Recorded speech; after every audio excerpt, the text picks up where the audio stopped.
বার্তা এক নজর, সবার খবর সমান নজর।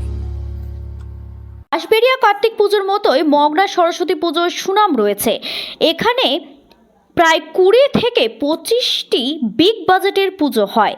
4 দিন থাকে এখানকার পুজো। মগরা জয়পুর জাগরণী সঙ্গে সরস্বতী পুজো এবছর 50 বছর অর্থাৎ সুবর্ণ জয়ন্তী। এবছর এখানকার মণ্ডপ রাজস্থানের নিমরানা ফোর্ট এখানকার প্রতিমা যা সকলের নজর কাড়বে। প্রদীপ জ্বালিয়ে ও ফিতে কেটে ও বেলুন ও পায়রা উড়িয়ে পুজোর উদ্বোধন করলেন জাতীয় ভলিবল দলের খেলোয়াড় শুভঙ্কর চক্রবর্তী, জাতীয় দলের কোচ সঞ্জয় ঘোষ।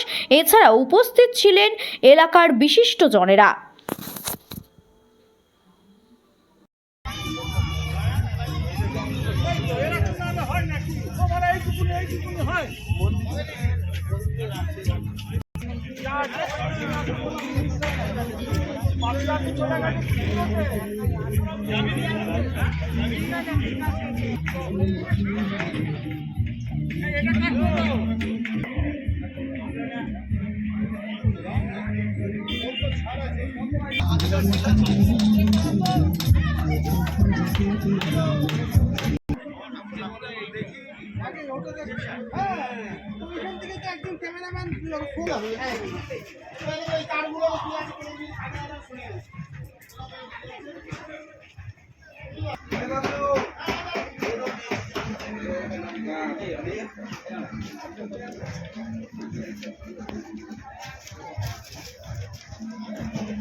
ওনাকে বরণ করে দেওয়ার জন্য আমাদের এই ক্লাবের সভাপতি মহাশয়কে ডাকবো।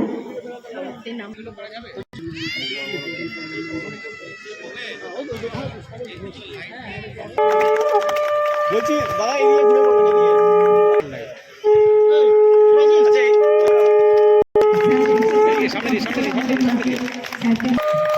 মাননীয় অতিথি আমাদের আজকে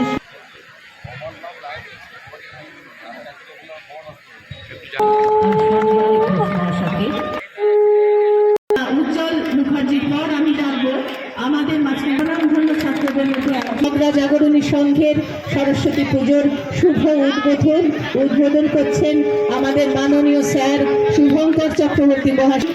আজকের এই অসাধারণ মুহূর্তটি এবং সুরকার সঙ্গীত শিল্পী এবং সুরকার শ্রী শান্তনু ভট্টাচার্য মহাশয় প্রদীপ প্রজ্বলন করছেন। বেলুন উড়িয়ে শুভ উদ্বোধন হচ্ছে।